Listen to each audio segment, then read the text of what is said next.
We've got an exciting program today. It's my honor to bring in past President Tyler Townsend to introduce our speaker. I want to remind everybody that's joining us via Facebook to post any questions that you have in our speaker within the comments section of the Facebook feed. But Tyler, if you will enter our speaker, thank you very much. Thank you, President Jeff. On behalf of the Rotary Club of Columbus, Georgia, I'm excited to introduce today's keynote speaker. Dr. Raphael Bostic is President and CEO of the Federal Reserve Bank of Atlanta, Alabama, Florida, and Georgia, as well as parts of Louisiana, Mississippi, and Tennessee. And in addition to overseeing the bank's activities, President Bostic is also a rotating member of the Federal Open Market Committee, which helps to determine the interest rate levels that affect us all. Born in New York City, President Bostic graduated from Harvard University with a combined major in economics and psychology, and from Stanford University with a doctorate in economics. President Bostic, thank you for joining us today. Thank you, President Tyler. It's good to see you, and it's good to see everyone. I wanted to first say thank you for having me here. I appreciate the introduction. I actually really like short introductions, so I'm very much grateful for that. And I also wanted to offer my congratulations to President Joe for assuming the presidency for the Rotary. It's a great honor. It's a great organization, and I'm really glad to be here. I wanted to say that I am a Rotarian, so I'm especially happy to do this because it means that I can do this meeting instead of having to go to mine as well, which happens on Mondays. So I didn't do that one. I'm here with you today, and I'm really pleased about that. And as I was looking at some of the feed, it just occurred to me that I'm not in my usual Rotary dress, so please forgive me for that. I'll remember that the next time I have to do one of these things. The other thing I wanted to say is that, you know, I do a lot of these Zoom calls. This becomes something that's a bit of a regular program for me. But this is a new one in the sense that it's a Zoom to a Facebook feed that then goes to you. So it's a feed to a feed. And it really, in some ways, makes me feel like I'm an anchor on a news show. So we'll see how I do with my program management and how we move forward. So what I would want to say here also is that I'm going to talk for about 15 to 20 minutes, give you a sense of what I'm seeing in the marketplace and how things are playing out, and also give you a sense of the things that I'm thinking about moving forward. And you know, I'm really interested in having a dialogue and an engagement with you. I should also say at the beginning is that everything I'm going to say here is just my view and my opinion. And doesn't necessarily reflect the views of the Federal Reserve Board, the FOMC, anybody in the system. You're just going to get what I am. So with that as the introduction and opening, what I want to do is just start at the very, very beginning of the episode and the crisis that we've gone through, just to sort of make the point that what we're facing now is really something that is quite unprecedented relative to what had to experience in terms of normal business cycles. And the reason is that this is a public health crisis at its heart. And the recommendation to dealing with that public health crisis has now triggered economic impacts that we are all dealing with today. And I spend basically all my time now trying to manage. The public health response to deal with the crisis was clearly to minimize personal proximity, to experience social distancing, and really to try to reduce the pace at which the virus spreads through the population. And that response really is going to do a couple things. First, it's going to introduce significant cash flow challenges to businesses. It's going to introduce significant cash flow challenges also to families, households, nonprofits, and as we're seeing more and more governmental organizations. And all that introduces a lot of stress. One other possible impact of this is that if you don't have cash flow, you may choose to tap into credit markets. And so there could be a particular rush to credit. We actually saw that at the very beginning of the crisis. And the challenge is that if there's too much draw on that can put pressure on banking institutions and indeed our entire financial sector. And so given all of this, what's happened is that we've seen a massive response by policymakers to try to really minimize the negative impacts of the virus being here, with the goal, to my mind, trying to preserve as many fundamentals as we possibly can. Now, if you remember, right before the virus got here, we had an economy that had been growing for almost 11 years. Unemployment was at record and historic lows, and inflation was not something that was a major problem. All of these things suggest that we had good, strong fundamentals in the economy. So for me, the whole measure and the objective of the relief that's gone on is really to try to preserve as many of those fundamentals for as long as possible, so that hopefully when we get to the end of this and we start to move to a more normal position, we have a lot of fundamentals, a lot of strength to draw upon, and that recovery can be robust and it can be powerful, and we can get back to where we were as soon as we possibly can. So now, thinking about the responses, the Fed, where my group, we acted bold and decisively right from the very beginning. We lowered our Fed funds rate to basically zero, and we introduced a number of facilities that were all designed really to enhance the basic functioning of markets. And many of them were financial markets that businesses and others use to raise capital and to continue to be able to do business. Because if those things break down, then that's going to have a cascading effect to the rest of the economy. I'm pleased to say that those facilities have pretty much done their job, in the sense that a lot of the stress pricing that we saw has dissipated. We have still some elevated spreads, but nowhere near the levels they were at the beginning of the crisis, which has meant that businesses can still raise capital. They can go to the debt markets and corporate bond markets to raise funds, and that's been a very good thing. We've also stood up some facilities to provide some support also to particular segments of the economy. We are adding liquidity to the Paycheck Protection Program, and then the Main Street Lending Program is something that we're rolling out now as we go through the development of that. Now, I want to say just one thing to be fully clear here. We've done 9 in about 8 weeks or so in terms of announcing them and getting the public understanding what was going to happen. This is a great contrast to what happened during the Great Recession, where it was on the order of quarters and indeed years for us to get just a couple facilities out. So we've taken that experience and we've put it on steroids to make sure that we have as muscular a response in terms of relief as possible. We've done a couple other things that I like to talk about, because there's a lot of attention that's given to Fed funds and also to the facilities. But we also have a significant role in payments. And I will just tell you that all those $1,200 checks, those economic impact payments, the vast majority of those were run through Federal Reserve facilities that actually run out of the Atlanta Fed. And also, in this time, we've seen a spike in the demand for cash. And so my cash processors, the folks that put together the orders for banks, have been working round the clock at elevated paces to make sure there's enough cash in the system. So that's something that people don't have to worry about.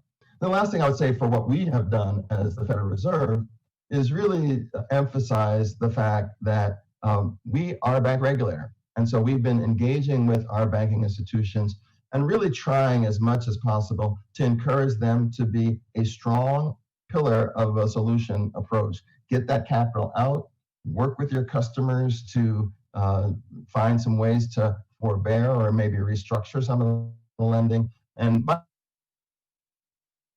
and large, the banking institutions have really stepped up to that, and I'm really grateful for that as we move forward. Now, that's on the Fed side. There's a whole other side, the policy, which is quite important, and it's actually important because it can do different things than what we can do with our authorities, and that's the fiscal response. So there have been waves of legislation that have come out. The CARES Act is the one that people are most aware of. That's the impact payments. That's the PPP program. And there's also, but I do want to say there's been also other supports to individual sectors like hospitals, restaurants, and airlines. So the trucking sector has gotten some support. And the idea behind almost all of the support is to be as broad-based as possible. Get support to businesses, get support to families and households, get to support to nonprofits, and also get support to governments. And one thing I'll say is the evidence that I've seen so far has been quite positive. in terms of this relief has really helped. We've done a number of surveys of businesses. We have a large survey function, and the businesses say that we've gotten PPP money, and it's allowed us to stay afloat and be more active than we would be otherwise. We also know, just from looking at data, that suggests that the economic impact payments have made a big difference. Right at the beginning of this episode, there was a lot of concern that the loss of cash flow for families would mean that they wouldn't be able to pay rent, they wouldn't be able to pay their mortgages, and we would get a lot of eviction and foreclosures. And frankly, that just hasn't happened. Indeed, I was looking at some data for the city of Atlanta just yesterday, and the pace of evictions has gone basically to zero. And I think part of that is certainly the checks, but also the unemployment insurance, which has kept cash flow moving into families and allowed them to spend the money in ways that allow them to not have the worst impacts as we move forward. So I think there's been a lot that's gone on, and that is something that is important. And that really brings us to today. And so, in thinking about how to describe today, I actually been thinking a lot about a talk I gave actually to the Rotary in May, to the Atlanta Rotary, my Rotary in May. And I talked about sort of at that point, what's the big picture moving forward? What are the things that need to happen? And I pointed to a couple of things. First, that we need to reopen incrementally, but with an appropriate level of caution. We couldn't be closed forever, but if we opened in a way that is not so conservative, it's possible that second wave could come and a spike in infections. And that links to another thing that I think is quite important, is we really need to heed the advice of public health officials and respect the notion of social distancing. And in the interim, since that time, I've talked to many health officials, and they say social distancing is one of the most effective ways that we know to reduce the spread of that virus. A third thing that I would say that is really important is that we need to enhance our testing and distancing protocols. And we need to do this because the public needs to be confident that when they go out, they're not putting themselves and families at risk. And one thing that it's really important for all of us to be mindful of and remember is that the U.S. economy is based to a large extent on the degree of confidence that each of us has as a business leader and as a consumer. Because if we don't have confidence, we're not going to make those longer term investments, and we're going to play much more of a wait and see attitude. And that means the level of activity we'll have from an economic perspective will be lower, and the trajectory of our recovery will be flatter. So we need to acknowledge that confidence issue moving forward. And then the last thing that I mentioned at the time is that we need to continue to monitor all the sectors of the economy and then find out places where relief is still needed and then stand ready to offer relief in that instance. Because as I said, we're trying to preserve as many of the fundamentals as we possibly can. And so we need to find out where relief isn't getting, because that leaves the potential that some of those fundamentals may be lost in a more permanent standing. So the question is, how are we doing on all of these things? And I have to say, right now, the evidence is fairly mixed. I'm sure you all have read news reports about spikes in terms of infection rates in markets across the country. These are things that what I've been hearing from business leaders and from consumers is creating some concern about how quickly and how robustly a reopening is going to play out. And so we need to continue to monitor that, and I will continue to monitor that moving forward. In terms of monitoring sectors of the economy, we are at the Federal Reserve doing a lot of outreach to try to talk to business leaders, talk to families, talk to nonprofit organizations and governmental officials to get a sense of where there are still weaknesses, where some of that relief may not have gotten the first time, which might leave some in a much more desperate standing, and where there may be relief that's needed moving forward. So as one example, we know that the PPP money got to a lot of businesses, like a lot of them. But one group that didn't get as much were the very, very small businesses, those that have maybe from 1 to 5 employees, or maybe not even 0 employees, may not have had relationships with banks that would have allowed them to quickly get into an application that would go to the SBA. So that's one area. Another area where we're seeing a more slow recovery is going to be in hospitality and hotels, in restaurants, those businesses that are necessarily public facing, but that also require some degree of social congregation. Those places are going to struggle. So we're continuing to do that. There's another concern that's on the horizon that I've heard from many, and that's what happens when a lot of these relief efforts expire. So we know that the unemployment insurance is supposed to end at the end of this month. We know that the $1,200 checks went out a while ago, so the likelihood that they've been spent is relatively high. And things like the PPP, which was originally an 8-week program, has been extended to 24 weeks, which every business I've talked to has said is a helpful thing. But 24 weeks is still a finite period of time. And there is some feeling that this is going to be going on a bit longer than maybe we expected at the beginning. And so there's a lot for us to do. We're going to continue to stay very busy and vigilant to try to be on top of what's happening across the 6th district and indeed across the country as we try to navigate our way through this very uncertain time. So I'm going to stop there. And I know there's going to be some questions that will allow us to fill in.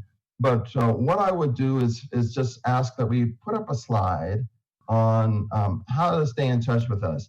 Because one of the things I think that is so very important is that we get information, the information that we have, to leaders like yourselves and to community pillars, so that you have that information and then can spread it around and make sure that everybody is aware of what we know. Because that knowledge, we're working really hard to get real-time knowledge to supplement the information that's coming in from more national sources. That can be information that can guide decision-making, both at the household and at the family level. So do get subscribe to our newsletter. We showed you how to do that. Follow us on social media. So it's at Atlanta Fed, or you just, for me, is at Raphael Bostic. And I would really encourage you to do all those things. Stay in touch with us, and please do consider the Federal Reserve Bank of Atlanta as part of the circle of information that you draw knowledge from. So let me just stop there. I think we're going to go back to Tyler, who's going to moderate the rest of this conversation. So Tyler, come on back to the screen. Or Cameron, are you doing this? Yeah, I'm doing this, President Bostic. Hi, Cameron. There you go. Good deal. Thank you for your leadership and for your time with us today. I do want to point out, I think our Rotarians may have seen you in the drop in the microphone here in the Wall Street Journal yesterday. Yeah, I was in a mood that day. Yeah, it was great. It was an essay on the moral imperative to end racism and the toll that systemic racism has on the economy. And we just want to thank you for your bravery. Not only was that an important essay, but it was brave. And your leadership is much appreciated and very important right now and always. Well, thank you very much. Let's get into some questions here. We have them coming in from our Rotarians. The first I want to ask is, we know the Fed sets monetary policy, but not fiscal policy. If you could wave a wand and do one thing about fiscal policy and legislate, what's something you would do immediately? So you went straight to the hard question here. So here's what I would say. We don't get to do fiscal policy, and I'm not privy to a lot of the conversations that go on in the halls of the Congress. What I would say, though, is this. I do worry about small businesses, the smallest of the small businesses. They're important in many communities across this district, in a lot of small towns. And that's a fabric of the U.S. economy that I think we really need to make sure we don't lose in large measure. So that would be one thing I would think about.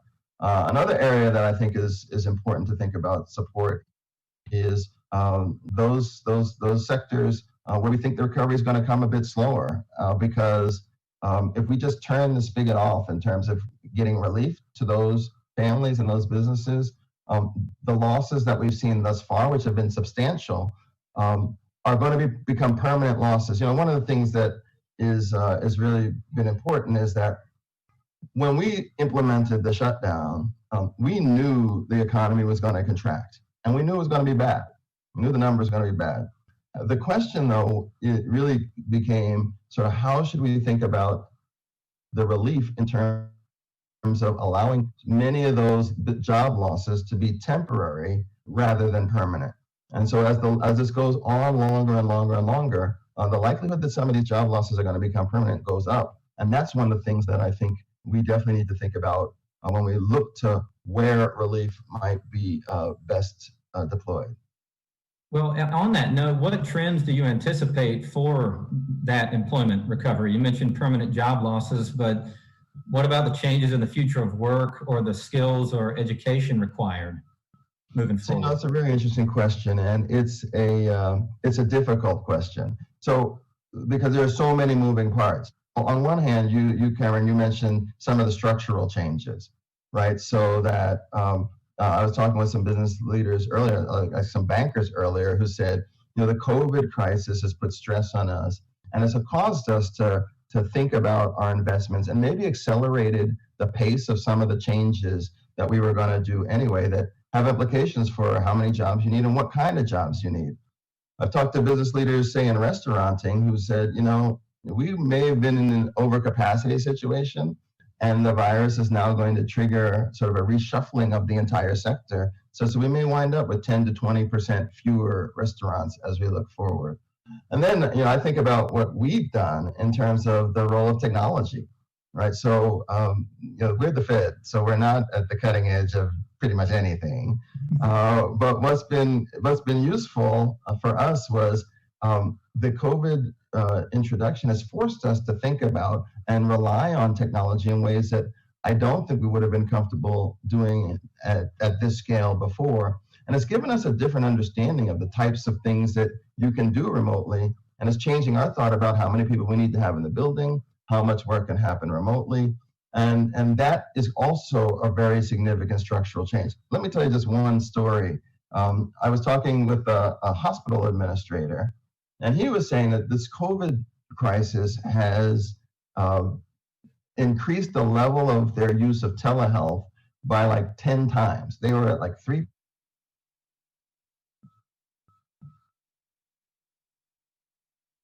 before, and now they're at almost 30%.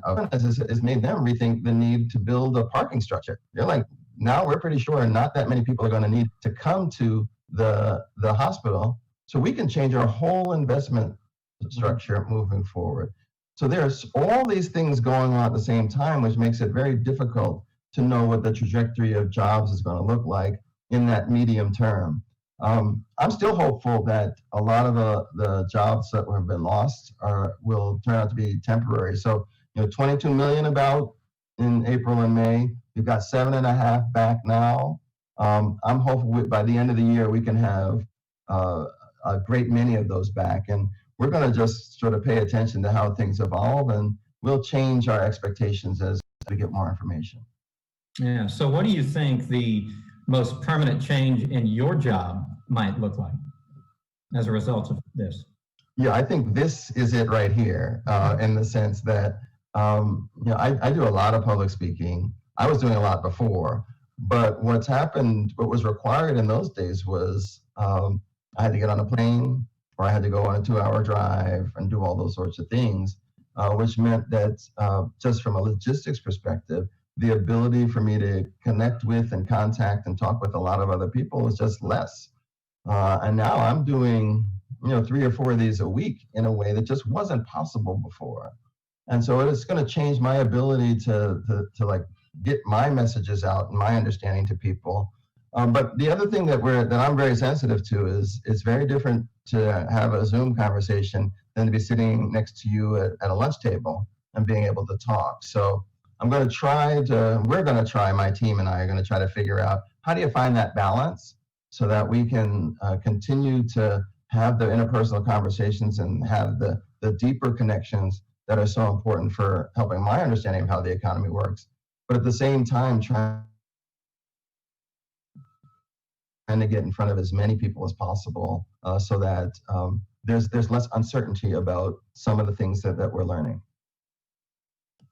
Great. All right, here's another one, and this may be a tough one. It appeared as though the massive stimulus provided by the Federal Reserve helped save the economy and the stock market. And there's talk that the Fed is going to continue to support the economy through the pandemic. Is this giving policymakers cover to push forward with aggressive reopenings in ways that are not supported by the CDC and by health experts? Oh, so that went in a way I wasn't really expecting. So, let me step back and say first, in terms of our relief efforts, for me, it was important that we go full in early to try to provide support for as much of the economy as we possibly can to keep those fundamentals strong.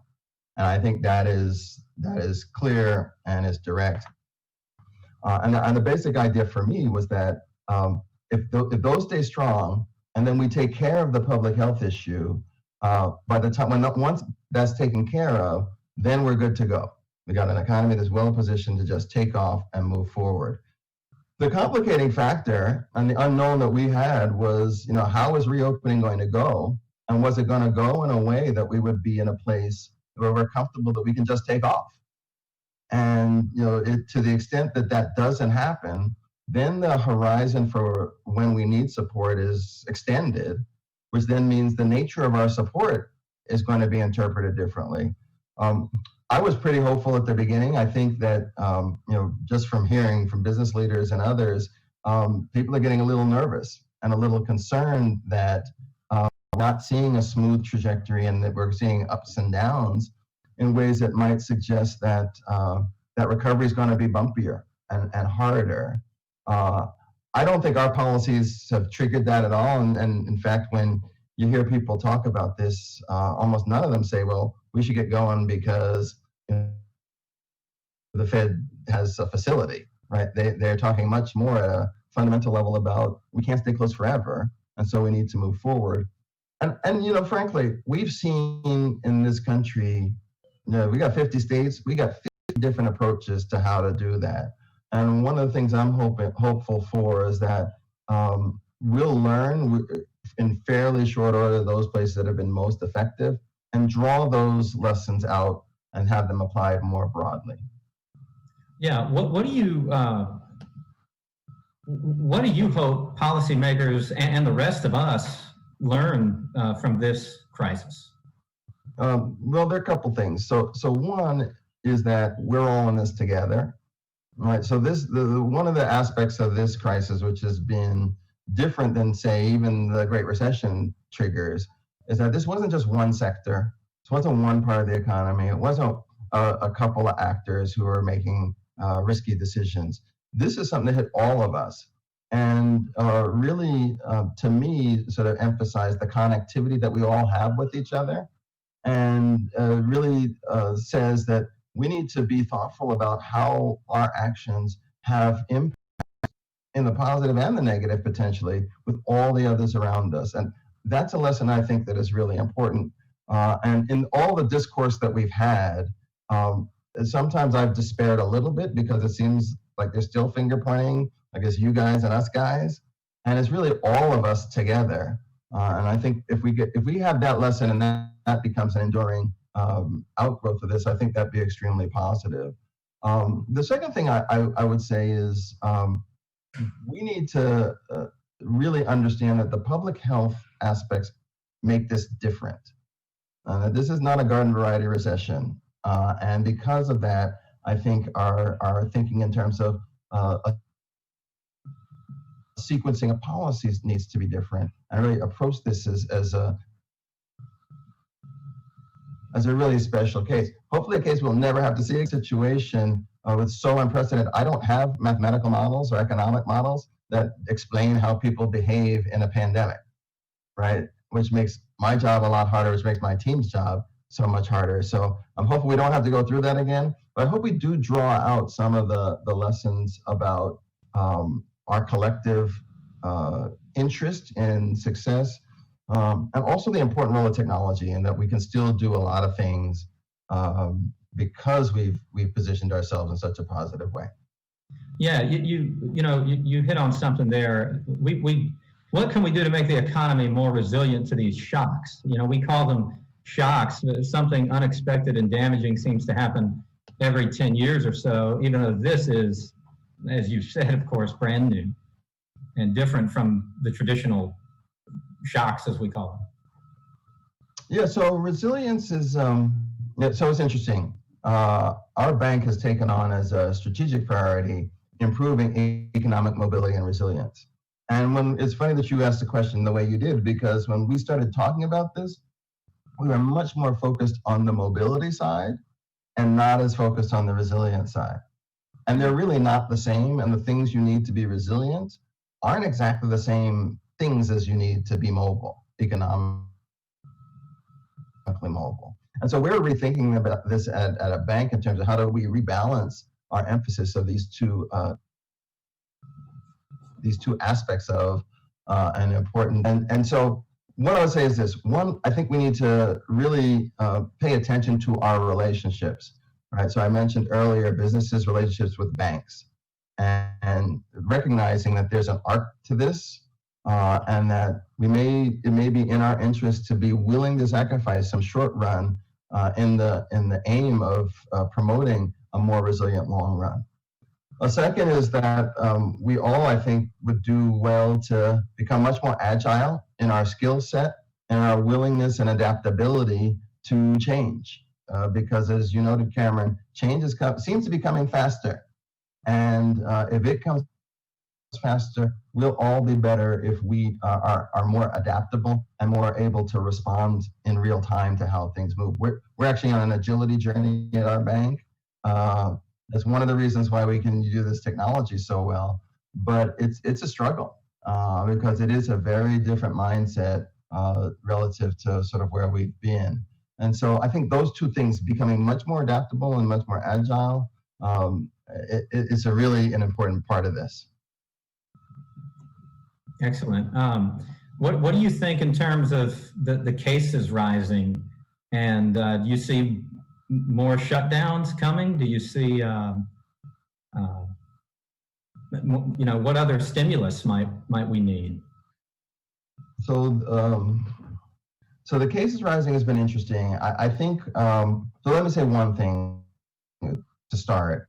I don't think we'll see the same sort of blanket shutdown that we saw before at the very early stages of this. I think we've learned some things and we have some information about where the spread of the virus is more likely. So I think we're going to see more targeted constraints. And I think you're seeing this in Texas and in Florida in terms of their selective decisions about what types of enterprises need to close and the like. I think that's more of what we're going to see. I do worry significantly about what those things do to the collective psyche of the consumer, though. Right. So if consumers, particularly people of my vintage, where getting the virus is actually a serious deal. If we are then sort of retract a bit, that has some troubling implications for what the trajectory of recovery looks like. And so, I'm hopeful that we're in some kind of adolescent stage in terms of how we're responding to this, where we're sort of growing and evolving and we're learning, and that we're quickly going to get to a place where we have a sort of a more general understanding about what's required in terms of wearing masks and staying socially distant, and also in terms of our connectivity to people who are most at risk. Because for me, one of the biggest issues is not whether young people are getting it, but if young people get it, are they going to then go visit their grandparents, right? And it's like, who else do they talk to? And that's some of the real risk about this becoming a much more painful experience. So I'm an optimistic person by nature, so I'm just going to say that, and I'm just hopeful that we have this learning that happens quickly, so that we can get the trajectory and the trend of the infections more under control. Yeah, I think that's sort of keeping with the the truism that every generation probably thinks the next one is going to be the end of everything. That's great. But thank you for this incredible insight. I know this has been valuable and helpful and encouraging in many ways to our club, our Rotarians. And we just thank you so much for taking the time to spend with us today, answering our questions, and for your continued leadership in our country. So Well, thank you, Cameron. It's great to be here. I want to thank all of you for the service that you do. The Rotary is a great organization, and I'm proud to be in fellowship with all of you. So thank you. Yeah, thank you. President Joe, back to you. Thank you, Dr. Bostic. Again, I want to echo Cam's comments and thank you for sharing your thoughts, your insights with us. We appreciate all that you and the team at the Federal Reserve is doing to keep the economy strong, keep the wheels of commerce moving. It is our custom as a club to donate a children's book to our local library, Columbus Public Library, in the honor of our speaker. And we're so happy to be able to do that today. We'll be donating a book inscribed with your name. So again, we appreciate you so much. And thanks again. We hope that you can join us again at some point in the future. I look forward to it, and hopefully I can do it in person. That would be fantastic. The invitation is open to you.